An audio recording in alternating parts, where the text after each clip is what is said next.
ये एव्स के अंदर गलती से हमसे आई डोंट नो कैसे 3-4 लाइंस रह गई हैं, तो वो लाइन एक बार हम कवर कर लेते हैं। तो एव्स हमने देखा था, बर्ड्स को ही हम एव्स बोलते हैं।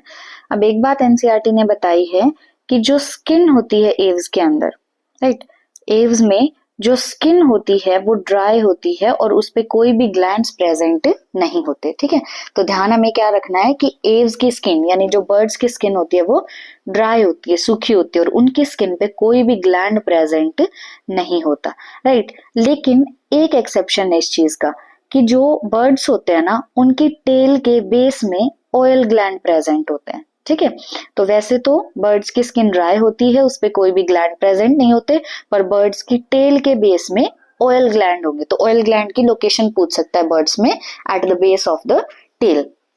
उसके बाद बताया गया है कि बर्ड्स के अंदर जो एंडोस्केलेटन होता है, बर्ड्स के अंदर एंडोस्केलेटन फुल्ली ऑसिफाइड होता है। ऑसिफाइड का मतलब पूरा का पूरा बोन्स से बना हुआ है। ठीक है, तो बर्ड्स का जो एंडोस्केलेटन होगा वो पूरा का पूरा बोन्स से बना होगा, तो हम कहेंगे endoskeleton of birds is fully ossified, पूरा बोन्स से बना हुआ है, भरा हुआ है। अब जो लॉन्ग बोन्स होती है ना बर्ड्स के अंदर, वो होलो होती है। होलो का मतलब है अंदर से वो खोखली होती हैं। देखो, अगर कोई भी चीज अंदर से खोखली होगी तो उसका वेट कम होगा। अब बर्ड्स को तो उड़ना होता है, तो इसीलिए उनके अंदर ऐसे अडेप्टेशंस हुए हैं कि उनका बॉडी वेट कम से कम हो ताकि वो आसानी से उड़ पाए। तो इसी वजह से बर्ड्स में क्या अडेप्टेशन हुआ कि जो उनकी लंबी बोन्स है ना, लॉन्ग बोन्स, ध्यान रखना शॉर्टर नहीं, लॉन्ग बोन्स जो है वो अंदर से होलो हैं यानी खोखली हैं, इनको हम बोलते हैं न्यूमैटिक कंडीशन, राइट। ये क्या होंगी? न्यूमैटिक बोन्स होंगी।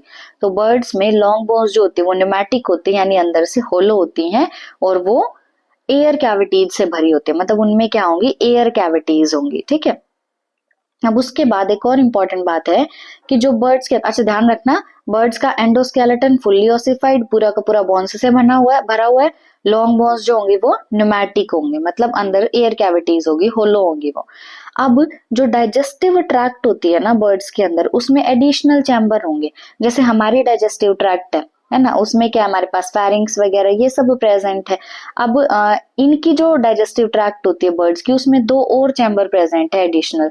एक चैम्बर है क्रॉप और एक चैम्बर है गिजार्ड। ठीक है, गिजार्ड का काम होता है चीजों को ग्राइंड करना, जो भी बर्ड्स खाते हैं उसको ग्राइंड करने का काम किसका होगा? गिजार्ड का। और उस ग्राइंड हुए खाने को स्टोर किया जाता है क्रॉप के अंदर।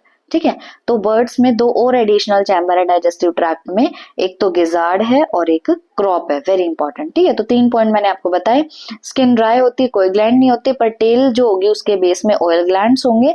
एंडोस्केलेटन इनका फुल्ली ऑसिफाइड होता है, पूरा बोन्स से बना हुआ है। लंबी बोन्स न्यूमैटिक होती है, मतलब अंदर से खाली होंगी और एयर कैविटीज होंगी उनमें। डाइजेस्टिव ट्रैक्ट में 2 और एडिशनल चैम्बर हैं, क्रॉप और गिजार्ड। बस यही बताना था मेरे को आपको।